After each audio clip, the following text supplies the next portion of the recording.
নবীর শ্রেষ্ঠ সাহাবী হযরত আবু বকর সিদ্দিকী, বলেন নবীর শ্রেষ্ঠ সাহাবী আবু বকর সিদ্দিকী ভালোবেসে শুইল পাশে, ভালোবেসে শুইল পাশে, যায়া দেখো মদিনা মদিনা মদিনা আশিক মুমিনের ঠিকানা। বলেন মদিনা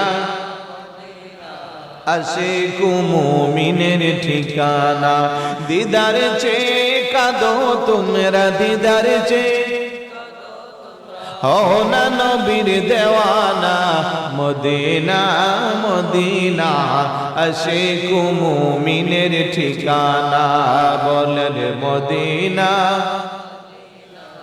আশিক মুমিনের ঠিকানা। জালালউদ্দিন সুয়ুতি ৭৫ বার দেখল নবীজি। সুবহানাল্লাহ বলেন জালালউদ্দিন সুয়ুতি ৭৫ বার দেখল নবীজি। এতবার দেখিয়াও নবী, এতবার দেখিয়াও নবী, তৃপ্তি তাহারে মিটল না। মদিনা মদিনা আশিক মুমিনের ঠিকানা।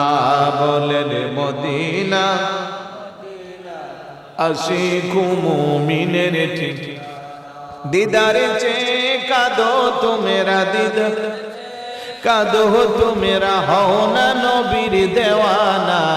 মদিনা মদিনা আশিক মুমিনের ঠিকানা। আলহামদুলিল্লাহ বলবেন না? সাইয়েদনা আবু বকর সিদ্দিক রাদিয়াল্লাহু তাআলা কত বেশি আমার নবীকে ভালোবাসেন। এমনিতেই রাসূলুল্লাহর পাশে ওনার রওজা মুবারক ঘর নাই, এমনিতেই ওনার মর্যাদা এত বাড়ে নাই।